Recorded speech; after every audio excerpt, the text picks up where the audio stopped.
திரும்ப வரணும்னா இந்த நாம் தமிழர் கட்சியினுடைய வேட்பாளர்கள் எல்லாருமே என்னன்னா மக்களால் வரவேற்கப்படுவதற்கான ஒரே காரணம் மக்களில் ஒருவர் தான் தலைவராக முன்னாடி நிறுத்தப்பட்டிருக்கிறார். அதாவது வேட்பாளர் உங்களில் ஒருவர் தான், மக்களில் ஒருவர் தான் உங்கள் வேட்பாளர். எங்கிருந்தோ குறுநில மன்னனுடைய மகனாகவோ அரசருடைய மகனாகவோ இருந்து ஒருத்தர் வந்திருக்காருன்னு வைங்களேன், அவங்களுக்கு இந்த மக்களை பற்றி எந்த ஒரு சிந்தனையுமே வந்திருக்காரு. இது நேற்று வரைக்கும் நம்மிடத்துல அண்ணன் அக்காவா தம்பி தங்கையா சித்தப்பா பெரியப்பாவா இருந்த அந்த உறவினர்கள் மட்டும்தான் வேட்பாளர்களாகவே களத்தில் நிறுத்தப்பட்டிருக்கிறார்கள்.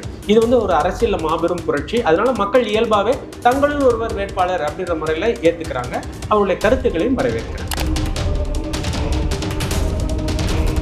நாங்க எங்களுடைய ஆட்சியை எப்படி இருக்குன்னு காட்ட போறோம், தமிழன் எப்படி ஆழ்வான் என்பதை காட்ட போகிறோம். அதுதான் இங்க கோட்பாடு, அதுதான் நம்மளோட நிலைப்பாடு. அப்ப இந்த குடிகள் எல்லாரும் தமிழ் அப்படின்ற அடிப்படையில் ஒன்று சேர்ந்திருக்கும் போது மற்றவங்களுக்கெல்லாம் அதை ஜாதியாக பார்த்து இப்படி நீங்க பிரிச்சிருக்கீங்க, நாங்க இப்படி ஒன்று சேர்க்கிறோன்ற அந்த புரிதல், அதுக்காக அது கொடுக்கப்பட்டது. இந்த RSS களத்திற்கெல்லாம் சற்றும் சளைக்காதவர்கள் நாம் தமிழர்கள் அப்படின்ற ஒரு புலி கூட்டம் ஒன்று இருக்கு. அவர்கள் இதே மாதிரி களப்பணியை தொடர்ந்து ஆற்றிக்கொண்டே இருப்பாங்க. அதனால இது வளருது. அப்ப இந்த இரண்டு சித்தாந்தங்கள் மட்டும்தான் இங்க போட்டி போட போகுது. திராவிட சித்தான்ற பொய்ப்பிம்பம் உடைஞ்சிரும், அதை உடைக்கிறதுக்கு நமக்கு ஒன்று சேரணும்னு அவங்க பாக்குறாங்க. இப்ப சீமான் அவர்கள் பாத்தீங்கன்னு சொன்னா விரைவில் இந்திய லெவல்ல ஒரு பெரிய தலைவராக மாறுவதற்கான மிகச்சிறந்த களத்தை இது கட்டமைக்குது. அப்ப இங்க ஆட்டோமேட்டிக்கா அதுல உங்களுக்கு அவருக்கு எச்சு கிடைக்கும். RSS-இன் பின்புலத்தில் அண்ணாமலை அவர்கள் இருக்கிறாரோ, அண்ணாமலை RSS கொண்டிருக்கிறார்கள் அப்படின்ற எண்ணம் கொண்ட மக்கள் அதை தயவு செய்து தவறு அப்படின்றது உணரும் காலம் விரைவிலேயே வரும். தமிழக சட்டமன்ற தேர்தல் அதனால என்னால் வேற வழி இல்லாம என்னுடைய அழுத்தத்தை பத்தி வெளியில சொல்ல முடியாம நான் ஏதாவது ஒன்று செய்யறேன் அப்படின்னு சொல்லிட்டு அவர் நாம் தமிழ் பக்கம் சாரக்கூடாதுன்னு ஏதாவது சட்டம் இருக்கிறதா?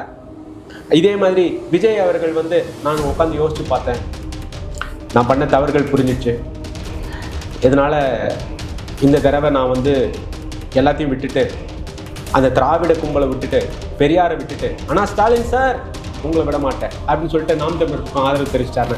நான் பேசுறது காமெடியா இருக்கலாம், மேலே இருக்கிற ஒருத்தவன் என்ன சொல்றான்றது யாருக்கும் தெரியாது. அந்த மாற்றம் வந்ததுன்னு சொன்னா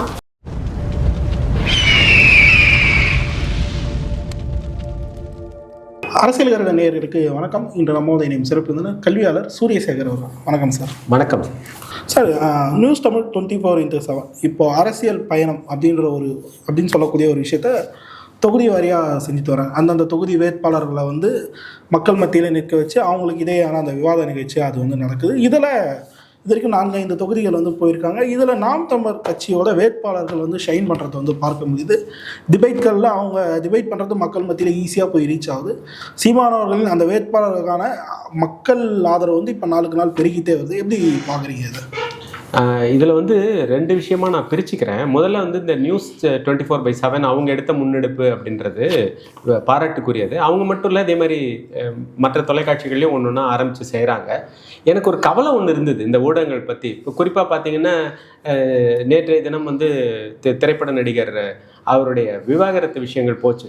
நான் பயந்துக்கிட்டே இருந்தேன், இன்றைக்கு இரவு எல்லாருமே இதை பற்றி விவாதம் நடத்திடுவாங்களோ, இது வாக்கு வங்கியை உயரும் தாழ்த்தும் இந்த மாதிரி ஏதாவது பண்ணிடுவாங்களோன்னு பயந்துட்டு இருந்தேன். நல்ல வேலையாக ஊடகங்கள் கொஞ்சம் ஓரளவுக்காவது இன்னும் நீதி நேர்மையாக இருந்திருக்காங்கன்றது புரிஞ்சுது. அவங்க OPS பக்கமாக போய் அதை பற்றின டிஸ்கஷனுக்கு போயிட்டாங்க. திரும்ப வரணும்னா இந்த நாம் தமிழர் கட்சியினுடைய வேட்பாளர்கள் எல்லாருமே என்னன்னா மக்களால் வரவேற்கப்படுவதற்கான ஒரே காரணம் மக்களில் ஒருவர் தான் தலைவராக முன்னாடி நிறுத்தப்பட்டிருக்கிறார். அதாவது வேட்பாளர் உங்களில் ஒருவர் தான், மக்களில் ஒருவர் தான் உங்கள் வேட்பாளர். எங்கிருந்தோ குறுநில மன்னனுடைய மகனாகவோ அரசருடைய மகனாகவோ இருந்து ஒருத்தர் வந்திருக்காருன்னு வைங்களேன், அவங்களுக்கு இந்த மக்களை பற்றி எந்த ஒரு சிந்தனையுமே வந்திருக்காரு. இது நேற்று வரைக்கும் நம்மிடத்துல அண்ணன் அக்காவா தம்பி தங்கையா சித்தப்பா பெரியப்பாவா இருந்த அந்த உறவினர்கள் மட்டும்தான் வேட்பாளர்களாகவே களத்தில் நிறுத்தப்பட்டிருக்கிறார்கள். இது ஒரு அரசியல் மாபெரும் புரட்சி. அதனால மக்கள் இயல்பாகவே தங்களில் ஒருவர் வேட்பாளர் அப்படின்ற முறையில் ஏற்றுக்கிறாங்க, அவங்களுடைய கருத்துக்களையும் வரவேற்கிறாங்க. குறிப்பாக வேட்பாளர் அறிமுகத்துக்கு பிறகு வேட்பாளர் எந்தெந்த சமூகம் அப்படின்னக்கூடிய ஒரு பட்டியல் வெளியாகுது. பல பேர் அதை விமர்சனமும் பண்ணுறாங்க, பல பேர் அதை பாராட்டவும் செய்கிறாங்க. முதல்ல நீங்கள் அந்த வேட்பாளரோட பிரதிநிதித்துவத்தை எப்படி பார்க்குறீங்க சார்? அதாவது ஒரு நிகழ்ச்சி எப்படி சொல்லணும்னா, இந்த நாம் தமிழர் கட்சியை பொறுத்த வரைக்கும் தலைமை ஒருங்கிணைப்பாளர் அண்ணன் சீமான் அவர்கள் இவர் ஒருத்தரை கை காட்டி இவர் வேட்பாளர் அப்படின்னு சொன்னால் அவர் அனைத்திற்கும் உண்டான தகுதிகளும் அவர்கிட்ட இருக்கும். இந்த வேட்பாளர்கிட்ட நாளைக்கு நீங்க வேட்பாளர் இல்லை, அதற்கு விட இந்த ஒரு ஆளை வைத்திருக்கிறோம் அப்படின்னு சொன்னா இவருக்கு தகுதி இல்லைன்னு அர்த்தம் இல்லை. இவர் அதை விட சிறப்பாக இருப்பாருன்னு அண்ணன் போடுற ஒரு கணக்கு. இந்த கணக்கீடுகள் தெளிவாக இருக்கும். இந்த கணக்கு அவர்கிட்ட கேள்வி கேட்கறதுக்கு யாருமே இல்லை. ஏன்னா அவர் வந்து அன்பான சர்வாதிகாரம் சொல்றோம், அடிக்கடி சொல்றது. ஏன்னா அவருக்கு புரிஞ்சிருக்கு மக்களுடைய தேவை என்னன்றது புரிஞ்சிருக்கு. அதுல பாத்தீங்கன்னு சொன்னா அந்த நீங்க வேணா அந்த ஒரு பேக்ரவுண்ட் போட்டுருங்க, என்னென்ன சமூகத்துக்கு எவ்வளோ போட்டிருக்காருன்னு அது சமூக ஊடகங்கள்லையும் வலையொலிகள்லையும் தாராளமாக கிடைக்குது. அதில் வந்து ஒவ்வொரு குடிகளுக்கும், தமிழ் குடிகளுக்கும் என்னென்ன பிரதிநிதித்துவம் கொடுத்துருக்கிறாரு அப்படின்றத போட்டிருக்காங்க. இந்த பிரதிநிதித்துவம் அது இல்லைன்னாக்க இந்த ரெப்ரசன்டேட்டிவ் பாலிடிக்ஸ் அது இல்லைன்னு சொன்னால் முள்ள சிஸ்டம் கொலாப்ஸ் ஆகிடும். இந்த சிஸ்டம் கொலாப்ஸ் ஆகுறது அப்படின்னு சொல்றது என்னன்னா, இந்த ஜாதி ஒழிஞ்சு போயிடுன்றதை நான் சொல்றேன். இந்த சிஸ்டம்னா இவங்க வச்சிருக்கிற அந்த ஜாதி, இந்த தன்மை ஒழிஞ்சு போயிடும். நம்ம எல்லாரும் தமிழர்கள்ன்ற எண்ணத்தோட தான் இருக்காங்க. இந்த பட்டியலை வெளியிட்டதோட நோக்கம் என்ன பார்த்தீங்களா? மற்றவங்களுக்கு வைத்தறிச்சலையும் புலிக்கரைச்சலையும் உருவாக்குறது தான் இவங்களோட நோக்கமே. நம்மளுடைய நோக்கம் இவங்க எல்லாருமே தமிழர்கள். 234 வேட்பாளர்கள் அந்த எண்ணம் நாம் தமிழர் கொள்கையை எடுத்துக்கொண்டவர்கள். கன்னடர்கள் இருப்பாங்க, தெலுங்கர்கள் இருப்பாங்க, அவங்கள மாற்று மொழியினருக்கும் இங்கே வாய்ப்புகள் இருக்கு. என்ன அப்படின்னா, நாங்கள் எங்களுடைய ஆட்சியை எப்படி இருக்குன்னு காட்ட போகிறோம், தமிழன் எப்படி ஆழ்வான் என்பதை காட்ட போகிறோம். அதுதான் இங்கே கோட்பாடு, அதுதான் நம்மளோட நிலைப்பாடு. அப்போ இந்த குடிகள் எல்லாரும் தமிழ் அப்படின்ற அடிப்படையில் ஒன்று சேர்ந்துருக்கும் போது மற்றவங்களுக்கெல்லாம் அதை ஜாதியாக பார்த்து இப்படி நீங்கள் பிரிச்சிருக்கீங்க, நாங்கள் இப்படி ஒன்று சேர்க்குறோன்ற அந்த புரிதல், அதுக்காக அது கொடுக்கப்பட்டது. குறிப்பாக பல பேர் விமர்சனமும் பண்ணுறாங்கல்ல, ஜாதி பார்த்து வேட்பாளர் நிறுத்தியிருக்காங்க. அதுக்கு அவங்க விமர்சனத்துக்கு வந்து இந்த காதில் வாங்கி காதிலே வாங்காதுன்னு சொல்கிறது தான் நம்மளோட பெண். இந்த காலை வாங்கி அந்த காலை தள்ளுன்ற சொல்லுவாங்க, காதிலே வாங்கக்கூடாதுன்னு. ஏன்னா ஜாதியை பார்த்து வரக்கூடிய ஓட்டு எனக்கு தீட்டு அப்படின்னு நம்ம சொல்கிறோம். ஜாதியை பார்த்து இவன் நம்ம ஜாதிப்பா அப்படின்னு சொல்லி ஓட்டு போடுற அந்த எண்ணம் வரவே கூடாதுன்றதுனால நம்ம ஒரு ஆளை நிறுத்தியிருக்கோம். இப்போ எப்படின்னா, நீங்கள் பொது தொகுதியில் கொண்டு வந்து வேற ஒருத்தர் நிறுத்திருக்கிறோன்னா, இப்போ பொது தொகுதியில் இருக்கிறவங்க வாக்கு போடும்போது இவன் வேற ஜாதி இவன் நம்ம ஜாதின்னு பார்த்தா போடுறாங்க. அப்போ இன்னொன்று பாருங்க, இப்போ ஒரு உதாரணத்துக்கு மயிலாப்பூரில் வந்துட்டு தமிழ் பார்ப்பனர் ஒருத்தர் அண்ணன் நிறுத்திருக்காங்க. உடனே அப்ப அந்த தமிழ் பார்ப்பனர் மட்டும்தான் வாக்கு செலுத்துவாங்கன்னு நீங்க நினைச்சா அது தவறானது இல்லை. அப்ப அங்க தமிழர்கள் எல்லாரும் ஒண்ணு சேர்ந்து இவர் தமிழரில் ஒருவர், இவரும் வந்து நமக்காக இருந்த ஒரு கூட்டம் அப்படின்ற எண்ணம் ஒன்று சேர்க்கிறது தான் ஏற்படும் நான் பாக்குறேன். அது வந்து பிரிவினையை கண்டிப்பா ஏற்படுத்தும். ஆனா இன்னொரு விஷயம் சார், வேட்பாளர்ல வந்து பிறமொழியாளர்களுக்கு வந்து வாய்ப்பு அளிச்சிருக்காங்க அப்படின்னு கூடிய ஒரு விஷயம் வந்து இருக்குது. தமிழ் தேசியம் பேசிட்டு பிற மொழியாளர்கள் வாய்ப்பு அளிக்கிறது எப்படி அப்படின்ற குற்றச்சாட்டு இருக்குல்ல. அது தமிழ் தேசியம் பேசுறதுன்றது என்னன்னா, தேசியம் என்பது அனைவருக்குமான வாழ்க்கை. இப்போ வந்து சேர சோழ பாண்டியர்கள்னு சொல்கிறோம் பார்த்தீங்களா, இவங்களாம் தமிழ் தேசியத்தை சேர்ந்தவர்களா இல்லையா? அதெல்லாம் அந்த எண்ணங்கள் நமக்கு உண்டா இல்லையா? பாண்டியனுக்கும் சேரனுக்கும் சோழனுக்கும் எல்லாருமே ஒற்றுமையில வாழ்ந்தாங்களா? இல்லை. அப்போ அவங்களுக்குள்ள இந்த பிரிவினைகள் சண்டைகள்லாம் இருந்தாலும் எப்படி அந்த மாண்புன்னு ஒன்று இருந்தது? அது போர் மரபு, போர் மாண்புன்னு ஒன்று இருக்கும். வந்தாரை வாழ்வுக்குன்ற எண்ணம் இருக்கும். அதாவது எப்படின்னா, துரோகங்கள் இருக்குது பார்த்தீங்களா, அது எதுவுமே ஏற்புடையதாக இருக்காது. தமிழ் தேசியம் என்றது அப்படியேப்பட்டது. எப்படி சொல்கிறதுன்னா, எதிர்ப்பு கருத்துக்கள் வைக்கலாம், எதிரிகளாக அவர்கள் மாறுவதில்லை. அதை கருத்து முரண் இருக்கலாம், அதை கருத்தில் வந்துட்டு அந்த எப்படி சொல்லணும்னா ரஃபியன்ஸ்ன்னு சொல்லுவோம், எதிர்த்து அவங்களை அடிக்கிறது. நான் வந்து ஒரு வக்கரமாக தான் உன்னை தாக்குவேன் அப்படின்றது இல்லை. இப்போ எப்படி மொழி சிறுபான்மை அப்படின்னு நம்ம அதை பார்க்குறோம். ஒரு தமிழ் தேசத்தினுடைய சிறுபான்மை அப்படின்னு நம்ம யாரை பார்க்குறோம்னா மொழி சிறுபான்மையை பார்க்குறோம். அப்போ இன்னைக்கு நீங்கள் வந்து சிறுபான்மைன்னு ஒரு இஸ்லாமிய சகோதரர்களையோ கிறிஸ்தவ சகோதரர்களையோ நீங்கள் சிறுபான்மைன்னு சொல்லியிருக்கீங்க. ஆனால் நீங்கள் வாங்குற அஃபிலியேஷன்லாம் மொழி சிறுபான்மைன்னு சொல்லுது. நம்ம மொழி சிறுபான்மைன்னு சொல்லும்போது அவங்களை பாதுகாக்க வேண்டிய பொறுப்பும் கடமையும் நமதல்லவா? அவங்களுக்கான பிரதிநிதித்துவத்தையும் நம்ம கொடுக்கணும் இல்லையா? அதனால அதை கொடுத்துருக்காங்க. இது தமிழ் தேசியக்கு எதிரானதில் இதுதான் தூய தமிழ் தேசத்தினுடைய ஆரம்பம். காலநிலைக்கு ஏற்ப எல்லாத்தையுமே நம்ம வந்து அனுசரிக்க வேண்டியதும் அவசியமானது. குறிப்பாக பல நாட்களாக பாஜக கூட்டணியில் வந்து நாம் தமிழரை இணைக்கணும் அப்படின்ற ஒரு பேச்சுக்கள் வந்து போயிட்டே இருந்து, சீமான் அவர்கிட்ட நேரடியாக அவங்க பேச்சுவார்த்தை நடத்துகிற செய்திகள்லாம் வெளியாக இருந்தது. ஆனால் இப்போ வேட்பாளர் அறிவிச்சாச்சு. ஆனால் சாட்டை துரைமுருகன் சமீபத்தில் கொடுத்த ஒரு நேர்காணலில் என்ன சொல்கிறாருன்னா, வேட்பாளரை அறிமுகப்படுத்தின பின்பும் இன்னும் ஈழ கூட்டணி பேச்சுவார்த்தை நடந்துட்டு தான் இருக்குது அப்படின்ற ஒரு விஷயத்த வந்து சொல்கிறாரு. நெறியாளரும் கேட்குறாரு, இது ஏற்றுக்க முடியாது இருக்குன்னா நான் வேணால் ஆதாரத்தை காட்டுறேன் அப்படின்ற மாதிரி அவர் வந்து ஓப்பனாக சொல்கிறாரு. இன்னும் அந்த பேச்சுவார்த்தை நடக்குதா? எனக்கு தெரிந்து என்னுடைய சோர்சஸ் வச்சு அதற்கான பேச்சுவார்த்தை நடந்து கொண்டு தான் இருக்கிறது. ஆனால் அது பேச்சுவார்த்தை என்பது எப்படி இருக்க போகுதுன்னு சொன்னால், அந்த ஒரு பந்தை தூக்கி போடுற மாதிரி, தூக்கி போட்டால் செவத்தில் பட்டு திரும்ப தான் வரப்போகுது. நீங்கள் எப்போ பார்க்குறீங்க, பந்தை தூக்கி போட்டாச்சுன்னு பார்க்குறீங்க, அவ்வளோதான். மற்ற கட்சிகள் இங்கேருந்து வருதா, இங்கே பேசுகிறாங்களா? ஆமாம் பேசுகிறாங்க. அதற்கு ஒரு காரணம் இருக்குது. அவங்க காரணம் என்னன்னு சொல்ல பார்க்குறாங்க, முற்றும் முழுவதுமாக 2 தான் வாழணும்னு. இப்போ ஒரு சின்ன ஒரு கால்குலேஷன் நான் சொல்கிறேன் பாருங்கள். ஒரு பாரதிய ஜனதா கட்சி அவர்களுக்கு வந்து இங்கே கால் பதிக்கணும். ஒரே வழி என்ன பண்ணிட்டாங்கன்னு நான் பார்க்குறேன்னா, இபிஎஸ் அவர்களோட கூட்டணி வச்சாச்சு. இப்போ தாங்கள் வளர்த்து விட்ட 2 செல்லங்கள் இருக்கிறாங்க. ஒருவர் செங்கோட்டையன் அவர்கள், ஒருவர் ஓபிஎஸ் அவர்கள். இது எல்லாருக்குமே தெரியும். பாரத பிரதமர் மோடியோட மிகப்பெரிய அபிமானி என்று நேற்றைய தினம் கூட அண்ணாமலை அவர்கள் பேட்டி கொடுத்திருக்கிறார். யாரை பத்தி? ஓபிஎஸ் அவர்களை பத்தி. இப்ப இவங்க 2 பேருமே 2 வேறு கட்சிகளில் போய் உட்கார்ந்துருக்காங்க. இதனுடைய நோக்கம் என்ன இருக்கும்? அப்ப அதுதான் நான் சொல்றேன், இவர்களுடைய நோக்கம். இப்ப டிஎம்கே ஜெயிச்சிருச்சுன்னு வைங்க, உதாரணமா ஒரு கற்பனை, டிஎம்கே அறுதி பெரும்பான்மையோட ஜெயிச்சிருச்சு, பாஜகவின் செல்வாக்கு அங்க திரும்ப இருக்கதான் இருக்க போகுது, மாற்று கருத்தே இல்லை. டிஎம்கே அடிப்படையாக தோத்து போயிடுதுன்னு வச்சுக்கோங்க. டிஎம்கே தோத்து போயிடுச்சு, ஓபிஎஸ் அவர்கள் டிஎம்கே விட்டு வெளில வந்துடுவார். வெளில வந்துட்டு என்ன சொல்லிடுவார்? மக்கள் கொடுத்த பாடம், நான் சேர்ந்த இடம் சரியில்லை என்று சொல்லிவிட்டார்கள் சொல்லி பிஜேபிக்கு வந்துடுவார். அப்போ பிஜேபிக்கு திரும்ப அதில் கெயின், ஏன்னா ஏற்கனவே கட்சியில் தான் அவங்க பதவியில் தான் இருக்காங்க. அப்போ எப்படி பார்த்தாலும் பிஜேபிக்கான ஒரு காயை அந்த இடத்துல வச்சிருப்பாங்க. அவங்களுடைய சிந்தனை எல்லாமே இது ஆர்எஸ்எஸ் களம் சொல்லுவாங்க பார்த்தீங்களா, அந்த மாதிரி களம். இந்த ஆர்எஸ்எஸ் களத்திற்கெல்லாம் சற்றும் சளைக்காதவர்கள் நாம் தமிழர்கள் அப்படின்ற ஒரு புலிக்கூட்டம் ஒன்று இருக்கு. அவர்கள் இதே மாதிரி களப்பணியை தொடர்ந்து ஆற்றிக்கொண்டே இருப்பாங்க. அதனால இது வளருது. அப்ப இந்த 2 சித்தாந்தங்கள் மட்டும்தான் இங்க போட்டி போட போகுது. திராவிட சித்தான்ற பொய்ப்பிம்பம் உடைஞ்சிரும், அதை உடைக்கிறதுக்கு நமக்கு ஒருந்து சேரணும்னு அவங்க பாக்குறாங்க. அதுக்கு அவங்க எடப்பாடி அவர்களை முயற்சி செஞ்சு பார்த்து வச்சிருக்காங்க. எடப்பாடி அவர்கள் ஜெயிச்சாலும் அவர் கூட இருக்கலாம், அவர் தோத்துட்டாலும் பொருந்தா கூட்டணின்னு பாஜக வெளியில வந்துடும். இதில் அவங்களுக்கு எந்த வித தயக்கமோ வெட்கமோ கிடையாது. அவங்களுக்கு வந்து என்னென்னா கேதரிங், அதாவது எப்படி சொல்லுவாங்கன்னா, ரவீந்திரன் துரைசாமி அவர்கள் ரொம்ப அற்புதமாக சொல்லுவார், பவர் பாலிடிக்ஸ் அப்படின்னு சொல்லும்போது it is about amazing wealth and accumulating power. அது மாதிரி அமேசிங் பவர் அண்ட் அக்குமுலேட்டிங் வெல்த்னு சொல்லுவாங்க. அதுக்கு இவங்கெல்லாம் பெர்ஃபெக்டாக பொருந்துவாங்க. அதனால இவங்க கேட்டுக்கிட்டே இருக்காங்க, கோடிகளுக்கு அஞ்சாதவர், கோடிகளை நாக்கி போகாதவர் அண்ணன் சீமான் அவர்கள். அதனால இதை நம்ம தள்ளி வைப்போம், ஆனால் வந்துட்டு தான் இருக்கு. இதை தொடர்ந்து காங்கிரஸ் திமுக இடையேயான அந்த உரசல் 2 பேருக்குமே அந்த சுமூகமான விஷயம் இல்லை. களத்துலேயும் அது வந்து எதிர்கொலிக்க தொடங்கியிருக்கு. குறிப்பாக காங்கிரஸ் நிற்கக்கூடிய தொகுதிகளில் திமுகவினர் வந்து எஃபிஷியண்ட்டாக ஒர்க் பண்ணுவாங்களா அப்படின்ற ஒரு கேள்வி இருக்குது. அதே மாதிரி 24ல் என்டிஏ தனியாக நிற்கிறாங்க. அவங்க கிட்டத்தட்ட ஒரு 18% அவங்க கூட்டணி வந்து வாக்கு பெறுறாங்க. அதில் ஆன்டி ஏடிஎம்கே ஓட்ஸும் அவங்களுக்கு வந்து வந்திருக்கும். இப்போ திருப்பி என்டிஏ கூட ஏடிஎம்கே இணைஞ்சதுனால அந்த ஆன்டி ஏடிஎம்கே ஓட்ஸ் அவங்களுக்கு போமான்ற ஒரு கேள்வி இருக்குது. மறுபுறம் காங்கிரஸ் நிற்கக்கூடிய தொகுதிகளில் திமுக ஒர்க் பண்ணுறாங்களா என்ற 2 கேள்வி இருக்குது. ஸோ தேசிய கட்சிகள் நிற்கக்கூடிய அந்த தொகுதிகள்லாம் பார்க்கும்போது அதில் நாம் தமிழுக்கு ஒரு எட்ஜ் இருக்கோ அப்படின்ற ஒரு பேச்சுக்கள் வந்து இப்போ அதிபத தொடங்கியிருக்கு. எப்படி பார்க்குறீங்க? அதாவது இப்போ இருக்கிற சூழ்நிலைகள் எப்படின்னு சொல்லி கேட்டிங்கன்னா, குறிப்பாக வந்து கடந்த 6 மாதங்களில் ஒவ்வொரு மாநாடாக, மரம் மாநாடு, கடலம்மா மாநாடுன்னு இந்த மாதிரி பல மாநாடுகள் நடத்தி மக்கள் மத்தியில் போய் கருத்துக்கள் போய் சேர்ந்திருக்கு. குறிப்பாக படித்தவர்கள் மத்தியிலையும் இந்த நடுத்தர வயதினர் மத்தியிலையும் அந்த அவங்களுக்கு வந்து என்னென்னா இந்த புரிதல் ஏற்பட்டிருக்கு. நம்மளுடைய நீர் மேலாண்மை எவ்வளோ முக்கியம், பசி சோறு எவ்வளோ முக்கியன்ற புரிதல் ஏற்பட்டிருக்கு. அண்ணனுடைய பேச்சில் வந்து அது கடத்தப்பட்டிருக்கு. இந்த கொள்கைகளை இன்னைக்கு ஏஐ மூலமாக நம்ம மாற்றி பல இடங்களில் பேசுவோம்னு சொன்னதுக்கு அப்புறம் பார்த்தீங்கன்னா, இந்த தெலுங்குல உள்பட கிட்டத்தட்ட 1 கோடி பார்வைகளுக்கு மேலே கடந்து சாதனை படிச்சிருக்கு அண்ணனுடைய ஜக்கம்மா பாடல். ஏன்னா அதில் பேசுறது எல்லாமே இயல்பாக எல்லா இடங்களிலும் இருக்கக்கூடியது.